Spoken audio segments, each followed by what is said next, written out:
प्रत्येक वेळेस आपण म्हणतो की मुलांनो बिझनेस करा, पण प्रॉब्लेम ही असते की बिझनेस एक्झॅक्टली करायचा कसा, त्याला फायनान्शियली कसं सांभाळायचं, आणि यासाठी आपल्याकडे खूप सोर्सेस आहे. फक्त आपल्याला बाहेर जाऊन बघायचं आहे. Welcome all MG 90.8 FM. This is RJ Manisha with you. आणि सध्या माझ्यासोबत आहे Arjun Gaikwad sir, president of MASIA म्हणजेच Marathwada association of small scale industries and agriculture. नमस्ते सर. नमस्ते. कसे आहात सर तुम्ही? बस खूप छान. ओके. सो सर, जसं आपण विद्यार्थ्यांना खूप सांगतो की तुम्ही समोर जा, बिझनेस करा, पण भीती ही असते की कसं करायचं, काय करायचं, आणि जर याच्यात फेल झालो तर आपल्यासोबत कोण असणार आहे. तर मला हे कळालंय की तुम्ही असणार आहे, पण आता हे कसं जाणून घ्यायचंय आम्हाला थोडंसं. तर तुम्ही केव्हापासून मसिया सोबत जॉईन झालेले आहात सर? मी जवळपास मला आता 22 वर्ष झाले. तेव्हापासून मी आमच्या मासिया संघटनेशी जोडलेला आहोत. ओके.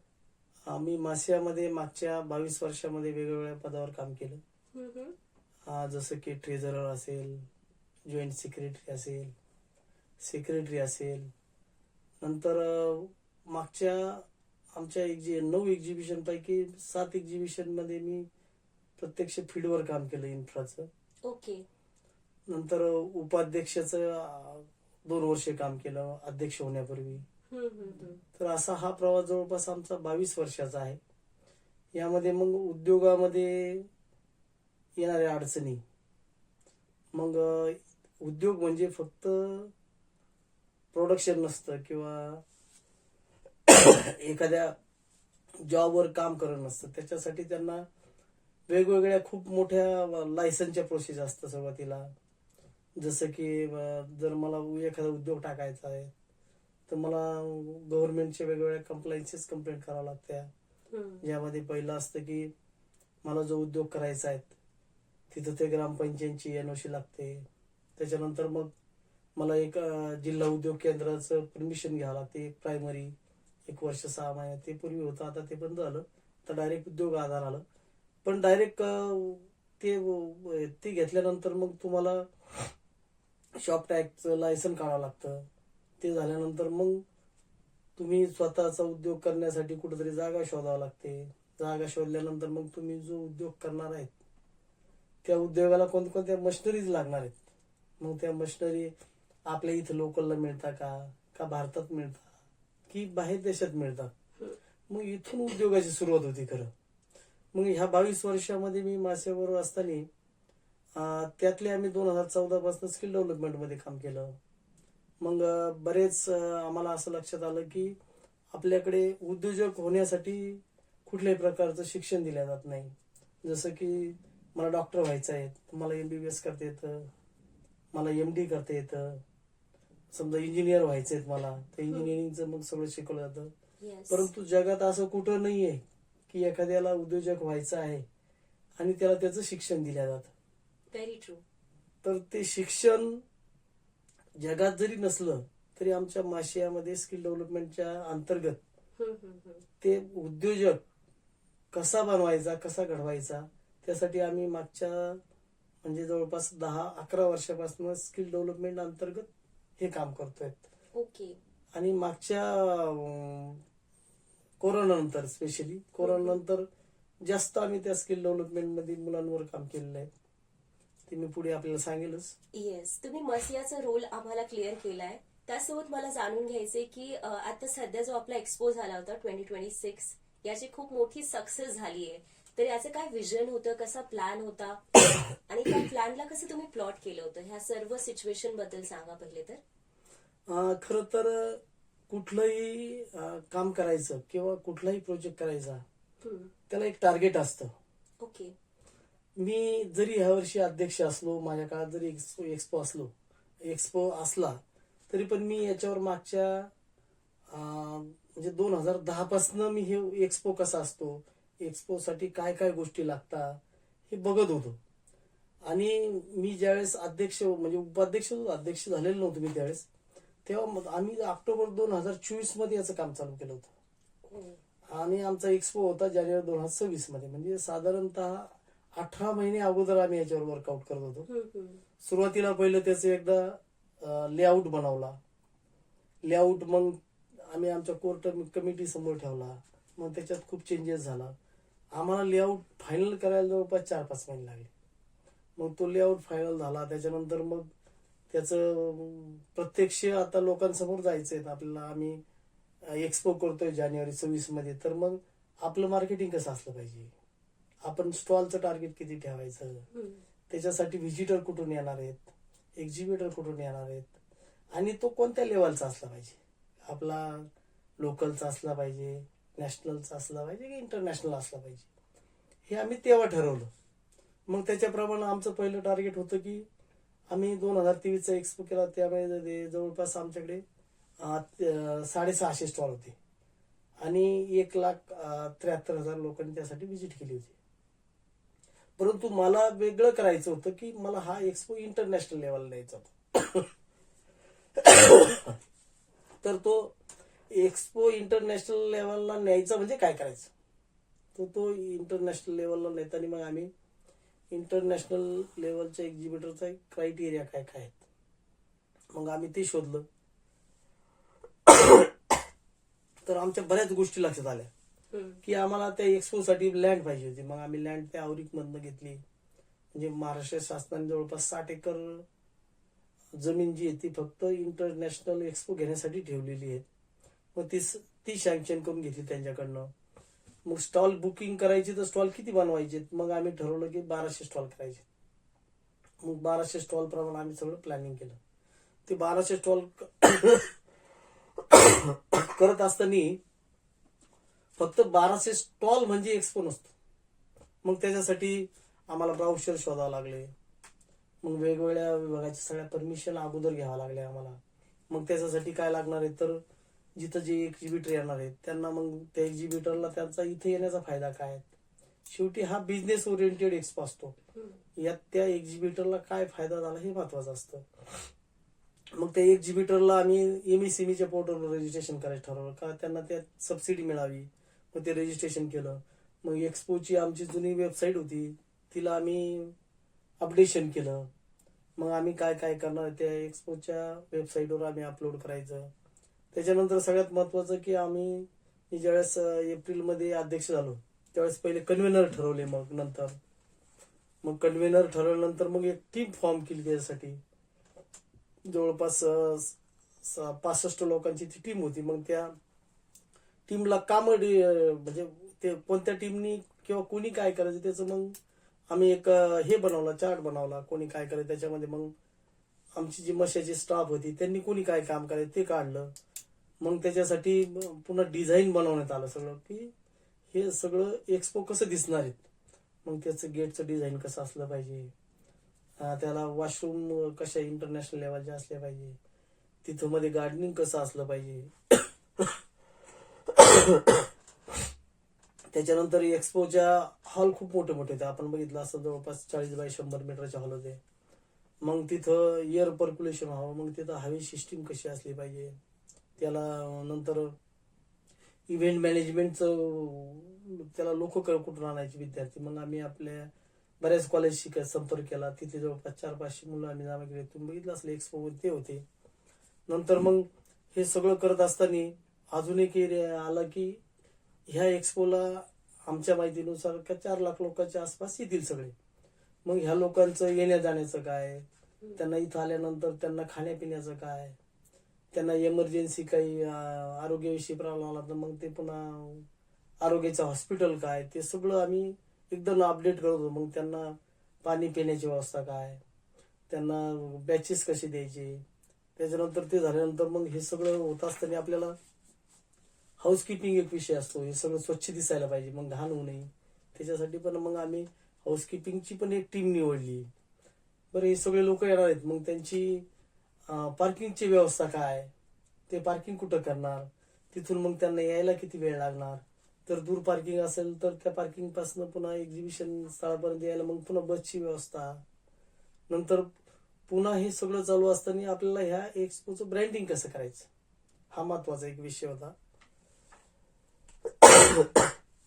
तर ब्रँडिंग करताना तसं आमचे स्टॉल बुकिंग जी आहे ते आमचा मागचा एक्सपिरियन्स बघता आमचे जवळपास 90-95% एक्झिबिटर ज्यांनी मागच्या वेळेस पार्टिसिपेट केलं तेच पुन्हा रिपीट झाले. तर त्याच्यामुळे आमचे 5-600 स्टॉल एकदम लगेच बुक होऊन गेले जून जुलैमध्ये. आणि मग उरले होते आमचे जवळपास 500-600. मग त्यासाठी मग आम्ही महाराष्ट्रातल्या सगळ्या औद्योगिक संघटना आहेत त्यांना भेट दिली. त्यांना सांगितलं आम्ही असं एक्सपो घेतोय. महाराष्ट्र शासनाबरोबर आम्ही कॉन्टॅक्ट केला, उद्योग मंत्र्यांशी कॉन्टॅक्ट केला. त्यांना सांगितलं आम्ही असं एक्सपो दर 3 वर्षांनी जे करतोय ते इकडे करतोय. FM वर ऍड दिली, तुम्ही बघितलं असेल. नंतर काही ठिकाणी थोडंसं फ्लेक्स ब्रँडिंग करावं लागले. नंतर हे सगळं करत असताना तिथं जे लोक येणार आहेत त्या लोकांना कुठल्याही प्रकारची गैरसोय होऊ नये. जसं की मोबाईल नेटवर्क असेल, मग त्याच्यासाठी वायफाय, बाकीच्या ज्या दूरसंचार कंपन्या आहेत त्यांना तिथं मग ते टावर लावायला लावणं, ती एक गोष्ट झाली. हे सगळं करत असताना सगळ्यात महत्वाचा विषय होता आमच्याकडे याला लागणारी पॉवर. मग ती MVA जवळपास 7 MVA ची पॉवर होती. मग त्याला लागणारा खर्च काढला आम्ही. तर खर्च ते खूप आवाढव्य होत होता. शेवटी आम्ही असं ठरवलं की जे आमचे मेंबर आहेत ते मेंबरकडे काही मिळतात. मग त्या मेंबरनी आम्हाला जवळपास 7 MVA चे 5 ट्रान्सफॉर्मर दिले. मग त्याला लागणारे केबल हे सगळं आमचे मेंबर स्वतः करत होते, म्हणून ते शक्य झालं. त्याच्यानंतर हे सगळं झालं, कोणाला काही झालं तर त्यासाठी काय करायचं, मग ते इन्शुरन्स, पुन्हा ते एक्सपोचं इन्शुरन्स, येणाऱ्या लोकांचा इन्शुरन्स, असं सगळं म्हणजे एकदम अपडेट करत होतो आम्ही प्रत्येक गोष्ट. कारण एक्सपो म्हणजे फक्त तिथं बघितलं झालं असं नसतं, हे खूप मोठं बॅकग्राऊंड असतं याच्यामध्ये. मग त्या इन्शुरन्स नंतर अजून बऱ्याच गोष्टी असतात. मग तिथे होणारे सेमिनार, त्याच्यासाठी लागणारे टीम, त्याच्यासाठी लागणारे वक्ते, आणि हे सगळं व्यवस्थित राहावं त्याला मग सिक्युरिटी पुन्हा आली. नंतर मेंबरला प्रत्येकाला याची माहिती गेली पाहिजे आमच्या मसिया मेंबरला, त्याच्यासाठी त्यांचे किट भरणं. त्याच्यानंतर प्रत्येक जे आमच्याकडे विदेशातले पाहुणे येणार, तुम्ही बघितलं असेल ह्यावेळेस जवळपास ऑस्ट्रेलिया, इटली, युरोप, काही जपान, तैवान इथले पण एक्झिबिटर आले होते. म्हणजे जवळपास 150 ते 200 बाहेरचे एक्झिबिटर होते इंटरनॅशनल. मग त्यांचं राहण्याचं हॉटेलिंग, त्यांचं येणं जाणं, त्यांचं जे तिथं त्यांना जे सुविधा पाहिजे त्या सगळ्या सुविधा सुद्धा, त्याच्यासाठी सुद्धा आमची एक वेगळी टीम होती. ह्या सगळ्या याच्यामध्ये महत्वाची गोष्ट होती की ह्या एक्सपो मधून आउटपुट काय मिळणार आहेत, म्हणजे ऍज अ संभाजीनगरला काय मिळणार, तो महत्वाचा विषय होता. तर आम्ही ह्या एक्सपो मधनं आमच्या संभाजीनगर किंवा मराठवाड्यात काय कॅपॅबिलिटीज आहेत, आमची स्ट्रेंथ काय आहेत, हे दाखवण्याचा प्रयत्न केला आम्ही. आणि संभाजीनगरमध्ये बाकीच्या इंडस्ट्रीनं काय यावं याच्यासाठी आम्ही संभाजीनगरमध्ये ह्या प्रोडक्टच्या कंपन्या आहेत. ह्या कंपन्या आज जगभरात सगळ्यांना पुरवठा करतात, ऑटोमोबाईलमध्ये स्पेशल. तर तुम्ही पण यावं, हा त्याच्या मागचा एक मूळ उद्देश होता. आणि आपलं तुम्ही बघितलं असेल मराठवाडा हा आपला मागास भाग आहे. इथं म्हणजे नव युवकांना हाताला काम नाही आहे. मग त्यासाठी तुम्ही बघितलं असेल एक्सपो मध्ये आम्ही एक QR कोड केला होता जनरेट. ज्याला कोणाला जॉब पाहिजे त्याने तो QR कोड स्कॅन करायचा, त्याचा बायोडाटा त्याच्यावर टाकायचा. मग ते सगळे आम्ही बायोडाटे पण तयार केले. आता संबंधित कंपन्यांना जसं जसं लागेल तसं तो आम्ही फॉरवर्ड करू. मग हा एक जो एक्झिबिशन चालू असताना तुम्ही बघितलं असेल की ह्या एक्झिबिशन मध्ये जवळपास इंटरनॅशनल स्टॉल पण होते बरेच, म्हणजे एक्झिबिटर्स नाही. म्हणजे US चे काही स्टॉल होते, काही युरोप मधले होते, काही तैवान होते. तुम्ही टोयोटाचं एक मुख्य आकर्षण होते यावेळेस, कारण टोयोटा आपल्या संभाजीनगर मध्ये येते. तर याच्यातून आम्ही हा एक संदेश दिला की आमचं संभाजीनगर हे जगातल्या कुठल्याही उद्योगासाठी तयार आहे. कुठल्याही प्रकारचा उद्योग इथं होऊ शकतो. आणि आमचे जे युवक आहे स्पेशली, तर त्यांना चांगल्या प्रकारे संधी या ठिकाणी उपलब्ध हवा आहे. कारण आता हे जे सगळं टोयोटा असेल, लुब्रे झाला असेल, JSW असेल, हे सगळे संभाजीनगर येतोय म्हणजे इथं वेगवेगळ्या नोकऱ्या उपलब्ध होणार आहेत. जवळपास 1-1.5 लाख लोकांना नोकऱ्या डायरेक्ट उपलब्ध होणार आहेत. आणि इनडायरेक्ट त्याच्या 5 पट. म्हणजे जनरली कसं असतं की जर एखाद्या मोठ्या उद्योगानं जर समजा 100 कोटी रुपये टाकले, तर त्याच्या आजूबाजूला ज्या सर्व्हिस इंडस्ट्री असतात त्या 80% लागतात त्याला. तर मग तो 100 × 5 असं ते 500 करोड होतं. जसं की आता इथं आपल्या जवळपास 1 लाख करोडच्या आसपास इन्व्हेस्टमेंट होते आणि 10,000 एकरवर, म्हणजे हे फक्त शासनाच्या आवरीक म्हणजे MITLच्या जागेवर होतंय. परंतु आजूबाजूच्या परिसरावर अजून 10,000 एकरवर जागा इंडस्ट्री होते. तर ह्या इंडस्ट्रीला मग जर ह्या मोठ्या बिग इंडस्ट्रीने जर 1 लाख गुंतवणूक केली असेल तर बाकीचे अजून 4 लाख करणार आहेत. म्हणजे जवळपास भारतात नाही जगात पहिल्यांदा असं होतं की वन टाइम 20,000 एकरवर इंडस्ट्री आणि 5 लाख कोटीची इन्व्हेस्टमेंट. मग ही एक संधी आपल्या संभाजीनगरला आहे. कारण आपण बघितलं की बजाज आल्यानंतर मध्यंतरी ह्या 40 वर्षाच्या काळामध्ये काहीच नाही आलं. तर ही एक संधी आहे. या संधीचं सोनं कसं करायचं, आपल्या इथल्या लोकांना चांगल्या प्रकारे रोजगार कसा मिळेल आणि चांगलं शहर कसं बनेल. स्पेशली आम्ही फक्त नुसतं उद्योगच नाही बघत, तर इथं येणाऱ्या जे आपले त्याला काय म्हणतील स्टाफ किंवा जे कंपन्यांची एम्प्लॉईज आहेत, मग यांना राहणीमान, त्यांच्या मुलांचं शिक्षण, त्यांना फिरण्यासाठी जागा, त्याच्यानंतर वॉक टू वर्क कन्सेप्ट. जसं की बिडकीला आम्ही सांगितलं आता की तिथं वाळूज महानगरसारखी एक नवीन शहर बनवा. कारण आपल्या संभाजीनगरची कॅपॅसिटी नाही आहे. आपल्या कॅपॅसिटी ऑलरेडी आता जवळपास 30 लाखाच्या आसपास आपल्या संभाजीनगरमध्ये लोक राहत आहेत. परंतु जेव्हा ह्या अजून 5 वर्षांनी या सगळ्या कंपन्या आहेत त्यावेळेस आपल्या शहराची लोकसंख्या असणार आहे जवळपास 60 ते 65 लाख. मग ह्या उरलेल्या लोकांना सगळ्या सुविधा द्यायच्या आहेत. रोड असेल, पाणी असेल, लाईट असेल, त्यांचं लाईफस्टाईल असेल, त्यांचं क्वालिफिकेशन असेल, पुन्हा त्यांच्याकडे येणारे काही पाहुणे असतील. तर ह्या सगळ्या सुविधा करण्यासाठी आम्ही ह्या एक्सपोतून असं दाखवण्याचा प्रयत्न केला आहे की आम्ही इंडस्ट्रीयल शहर होतो, अगोदर ऑटो हब होतो, आता आम्ही EV हब होतोय. जसं संभाजीनगरमधनं जगातल्या प्रत्येक गाडीला काहीतरी एक पार्ट जातो ऑटोचा, तर तसं आता EV हब झाल्यानंतर हे EV हब फक्त महाराष्ट्रापुरतं नाही आहे. EV हब हे भारताचं असणार आहे. त्याच्यामुळे EV हब झाल्यानंतर जगातली प्रत्येक गाडी आपल्या संभाजीनगरमधनं निघावी EVची, ही आम्हाला एक त्याच्यात हे होती, अपेक्षा होती. आणि याला जे लागणारे आमचे इंडस्ट्रीचे लोक आहेत, छोटे स्मॉल स्केल इंडस्ट्रीवाले, हे प्रत्येक गोष्टीला सज्ज आहेत. जसं त्यांना लागणारे स्पेअर पार्ट असतील, त्यांना लागणारे सर्व्हिस असेल, त्यांना लागणारा ट्रान्सपोर्ट असेल, तर आम्ही सगळे सज्ज आहोत. हे आम्हाला ह्या एक्सपोच्या निमित्तानं दाखवून द्यायचं होतं. आणि हा इव्हेंट फक्त काही म्हणजे इंडस्ट्रीसाठी नव्हता, हा खरं तर एक संभाजीनगरचा इव्हेंट होता. कारण संभाजीनगरमध्ये काय कॅपॅबिलिटी आहे का, संभाजीनगरमध्ये काय चालतंय हे इथल्या लोकांना अजून माहितीच नव्हतं. त्यातल्या त्यात जे आपले नवयुवक आहेत आता, जे की इंजिनिअरिंगचे आहे, ITIचे आहेत, मग त्यांना एक्सपो काय असतं, एक्सपोमध्ये कोणत्या प्रकारचे प्रोडक्ट असतात, एक्सपो का भरवतो, यासाठी आम्ही वेगवेगळे सेमिनार सुद्धा घेतले. जवळपास आम्ही 15,000 ते 20,000 मुलांना तिथं वेगवेगळ्या सेमिनारद्वारे ट्रेनिंग दिलं की संभाजीनगर कसं घडतंय, मराठवाडा कसं घडतंय, तुम्हाला भविष्यात काय संधी आहेत, तुम्ही पुण्या, मुंबई, बँगलोरला जाऊ नका, त्या संधी आता इथं आपल्या संभाजीनगरमध्ये उपलब्ध होणार आहेत. तर ह्या हिशोबाने आम्ही तो ओव्हरऑल म्हणू आपण त्याला की संभाजीनगर, मराठवाडा आणि महाराष्ट्राचा विकास हा इथं घडावा. आणि फक्त संभाजीनगरच्या लोकांनाच इथं म्हणजे नोकऱ्या किंवा हे नाही मिळू, तर संपूर्ण महाराष्ट्रातल्या लोकांना इथं चांगलं एक वेल सेट असं एक कल्चर मिळावं म्हणून आम्ही हा एक्सपो इथं भरवला होता. खूप मोठी प्रोसेस होती सर खरं तर. आणि थँक्यू सो मच इतका छान एक्सपो घेतल्याबद्दल आणि आपल्या संभाजीनगरला रिप्रेझेंट केल्याबद्दल.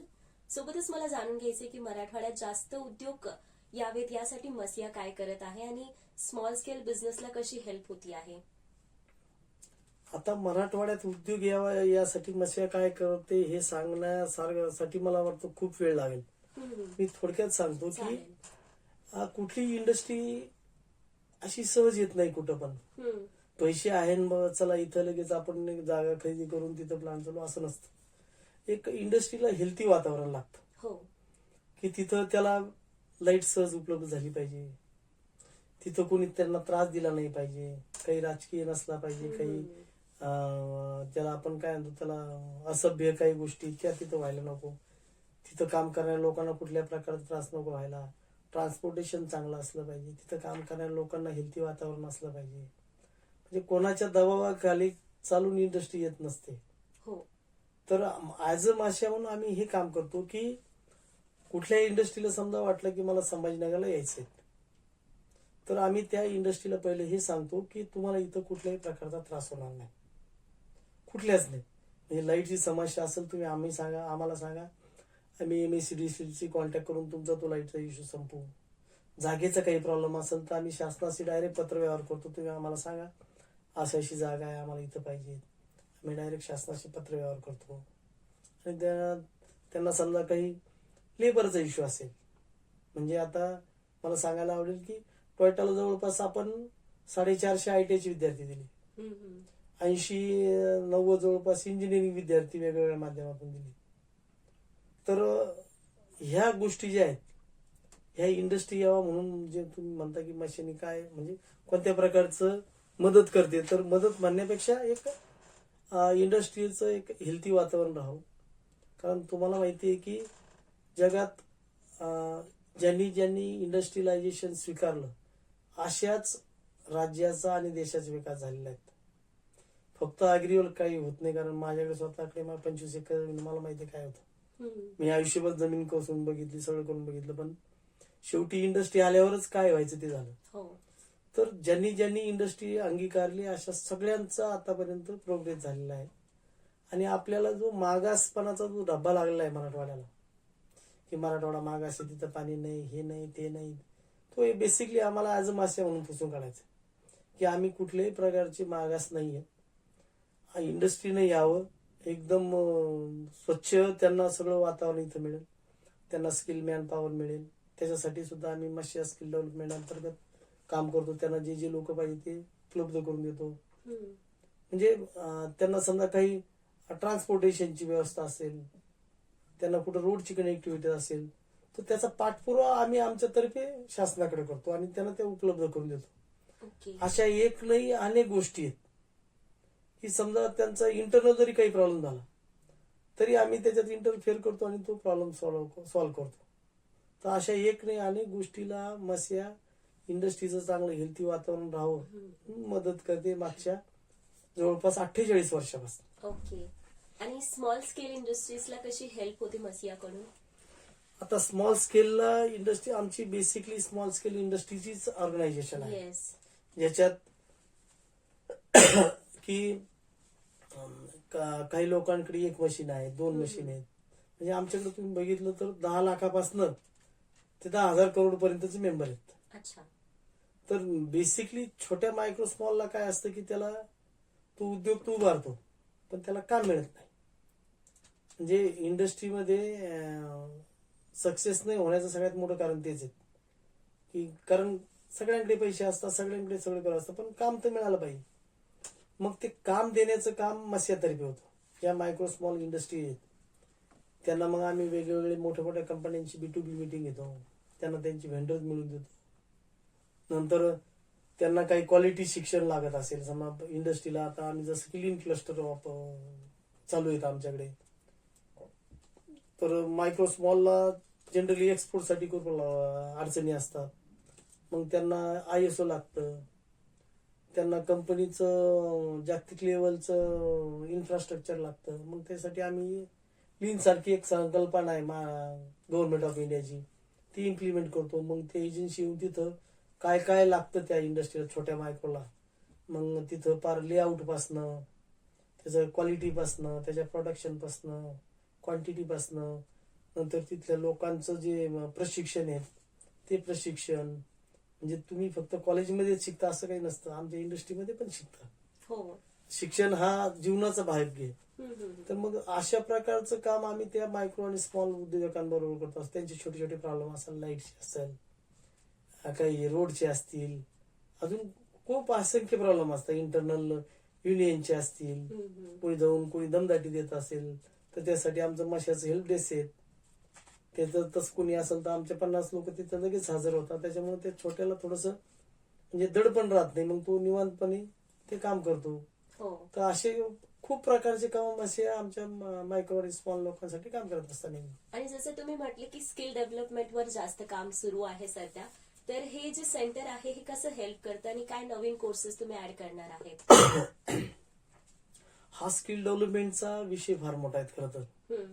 म्हणजे 2014 पासून आम्ही GIZ जर्मन ऑर्गनायझेशन त्यांच्यावर काम करतोय आणि त्यांच्या रूपाने आपल्याकडे तुम्ही आता बघत असेल की स्किल हा 2014 नंतरचा विषय आला आणि प्रामुख्याने कोरोना नंतर. हो.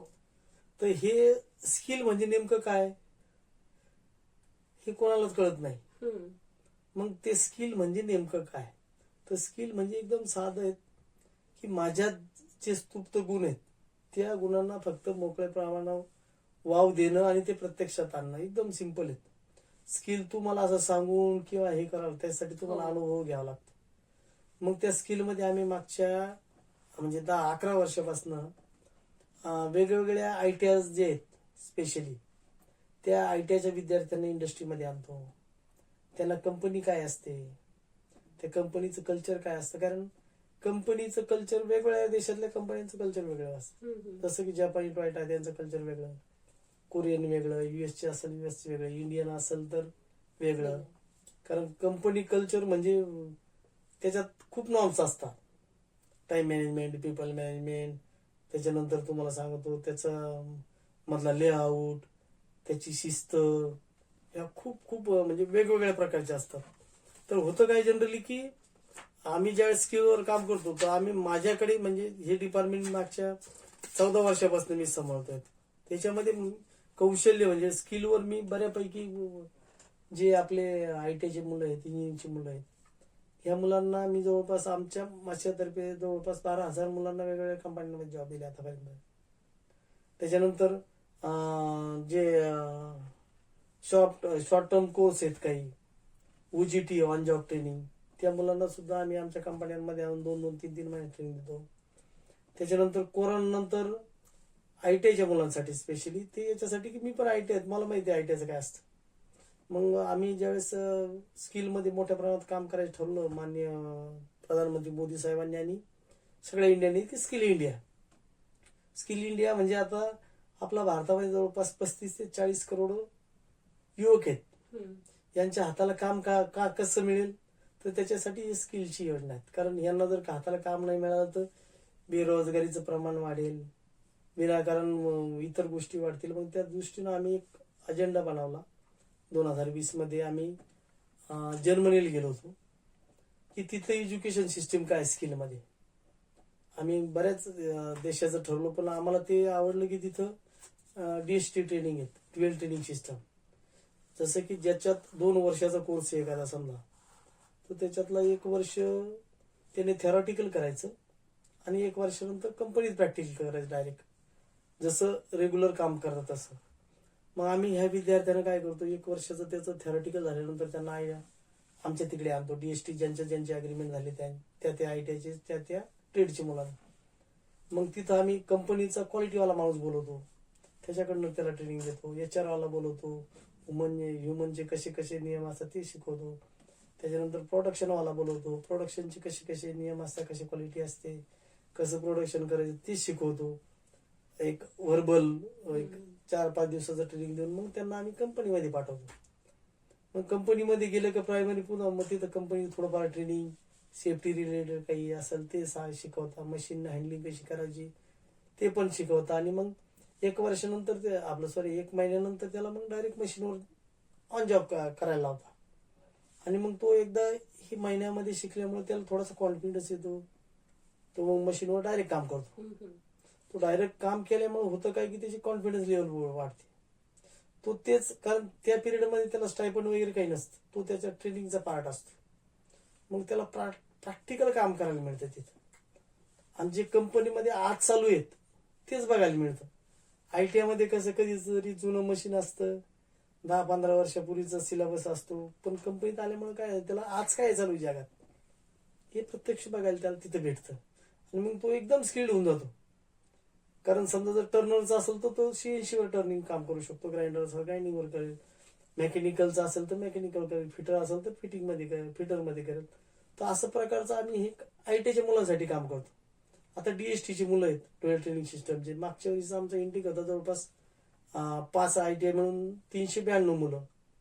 तर त्या 392 मुलांपैकी एक 4-5 सोडले तर 100% मुलांना फक्त डीएसटी झालं म्हणून जॉब मिळाला मोठ्या मोठ्या कंपन्यांमध्ये.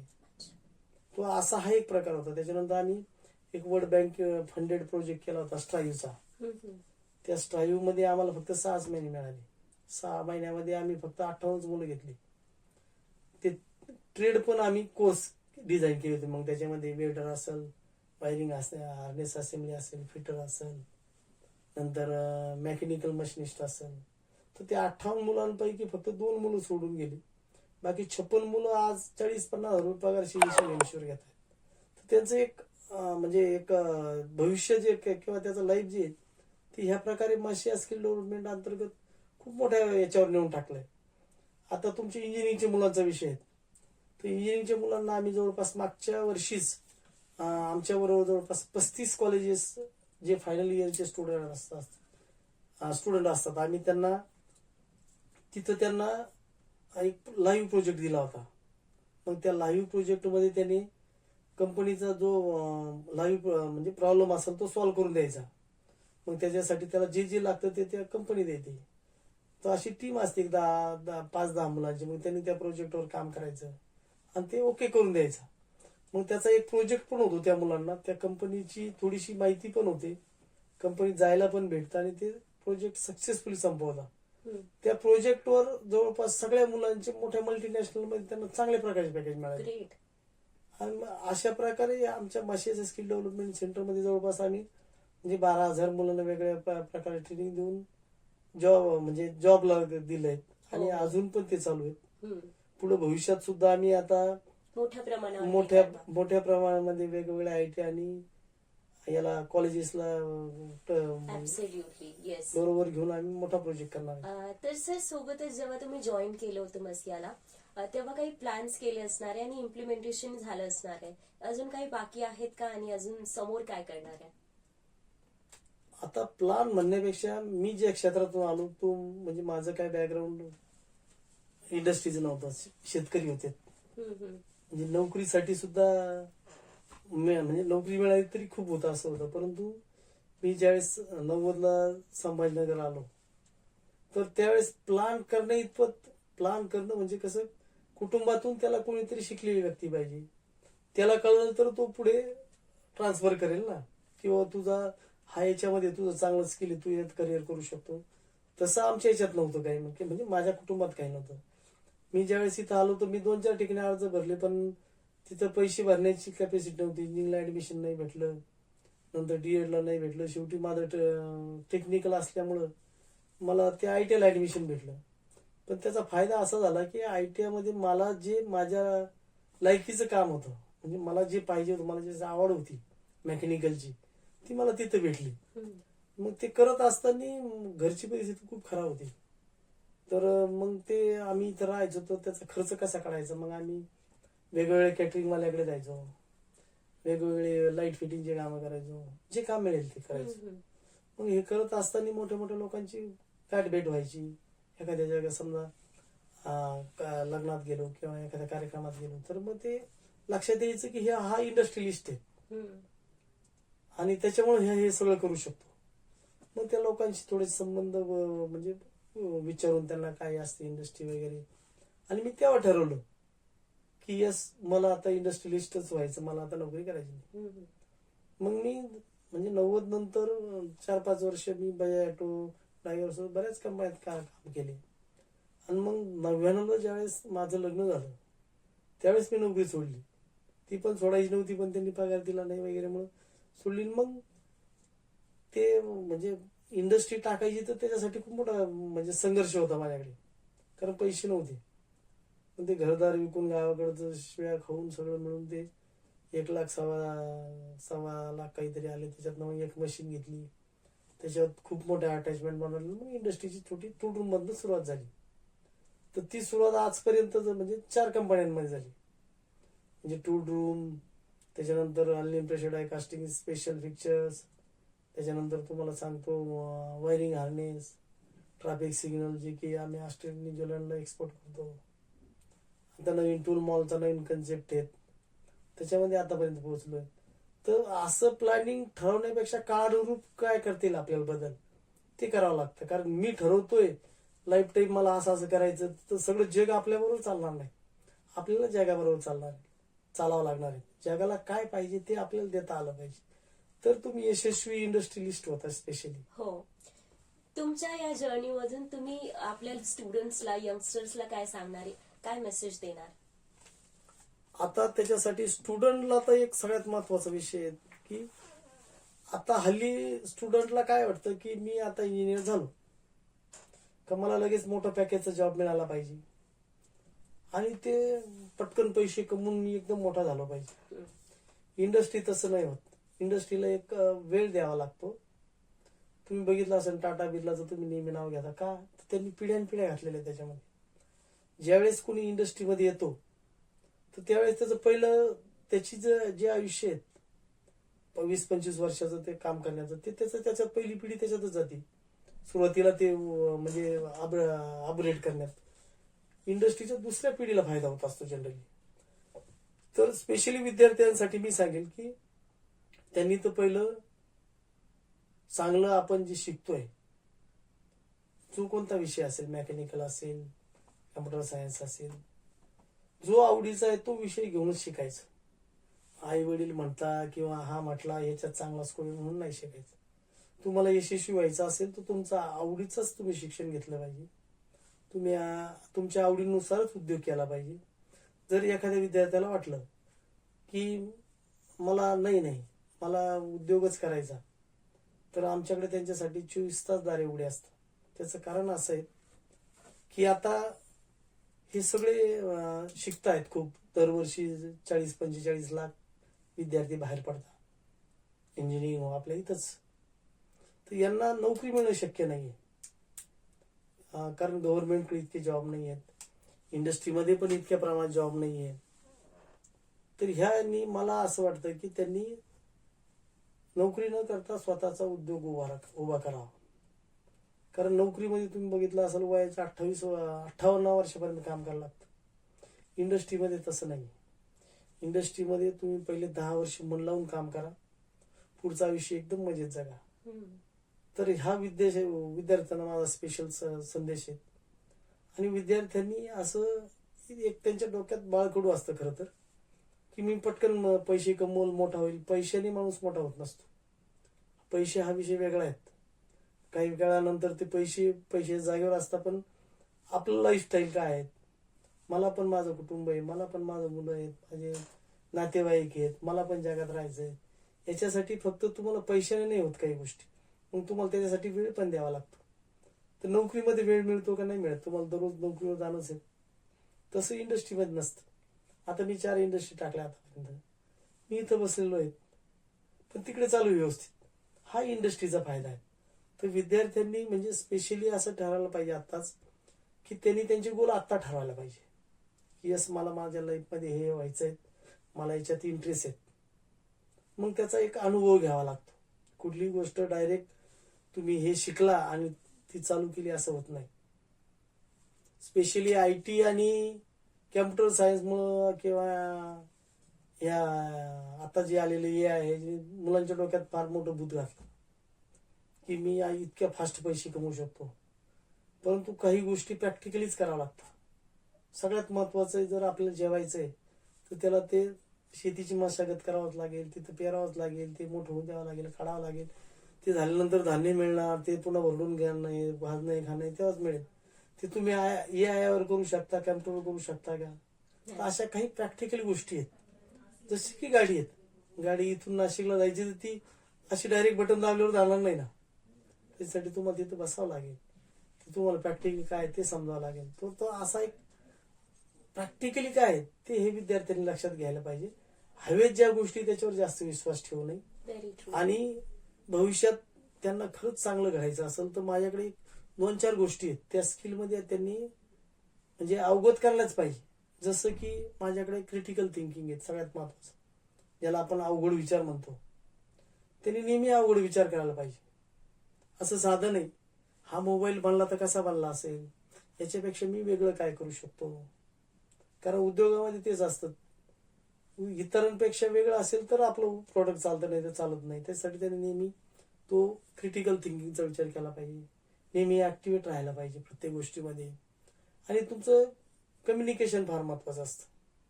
तुम्ही सगळं चांगलं केलं, तुमचं जर कम्युनिकेशन खराब असेल, तुम्हाला बोलता आलं पाहिजे व्यवस्थित, मला काय म्हणायचं ते समोरच्याला समजलं पाहिजे, एकमेकांची गोष्टी समजून घेतल्या पाहिजे, समोरच्याचे पण दुःख ऐकून घेतले पाहिजे, ते पण महत्वाची गोष्ट आहे.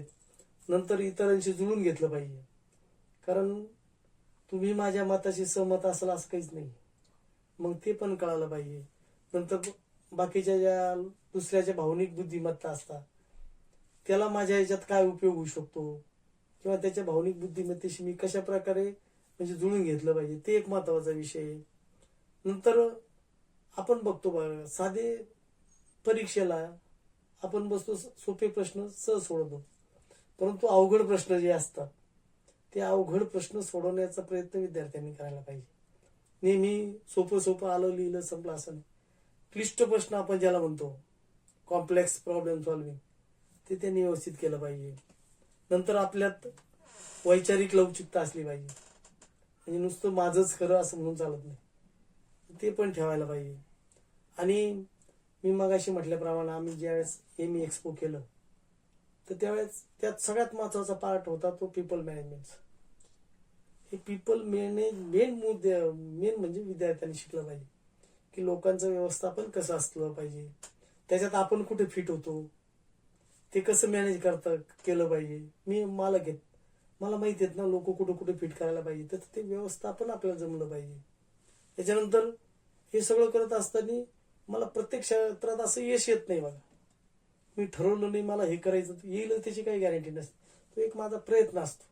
जसं की परीक्षा आहे, परीक्षा एक प्रयत्न आहे, परीक्षा म्हणजे तुमचं लाईफ नाही आहे सगळं, तो एक तुमचा एक पार्ट आहे शिक्षणाचा, किंवा ते तुम्हाला जे वर्षभर शिकलंय ते मांडण्यासाठी जे तुम्हाला ते व्यासपीठ आहेत, तसं ते तुम्हाला त्या म्हणजे मी जे करतोय त्यात लोकांबरोबर वाटाघाटी करायला आला पाहिजे. आणि जर समजा खरंच यशस्वी व्हायचं सगळ्या याच्यामध्ये, तर तुम्हाला प्रत्येक गोष्टीचा अंदाज आला पाहिजे. म्हणजे जर समजा अंदाज नाही आला तर तुम्ही चुकले. तुम्ही साधं उदाहरण देतो मी, रात्री ड्रायव्हर चालवताना तो 80% अंदाजावर गाडी चालवतो, 20% फक्त दिसतं त्याला. तर तसा अंदाज घेता आला पाहिजे प्रत्येक गोष्टीचा. आपण शिकत असताना पण आपल्याला ते घेता आला पाहिजे अंदाज, की बाबा कोणते कोणते प्रश्न येणार आहेत, मी त्याचे उत्तर कशी लिहू शकतो, तो अंदाज महत्वाची गोष्ट. आणि सगळ्यात महत्वाचं म्हणजे माणसाला कुठं जर यशस्वी व्हायचं असेल तर निर्णय घेता आला पाहिजे. निर्णय क्षमता ज्याच्यात आहे तो जगात कुठेही जाऊन काही व्यवसाय करू शकतो, स्वतःला प्रूव्ह करू शकतो आणि यशस्वी होऊ शकतो. थँक्यू सो मच सर, म्हणजे तुम्ही इकडे आला आणि मसियाबद्दल सगळ्यात पहिले तर आम्हाला इन्फॉर्मेशन दिली, आणि तुमची जर्नी पण खूप इन्स्पायरिंग होती. Thanks a lot. थँक्यू, धन्यवाद. थँक्यू. आणि तुम्ही ऐकत राहा MG 90.8 FM, साथ है तो बात है.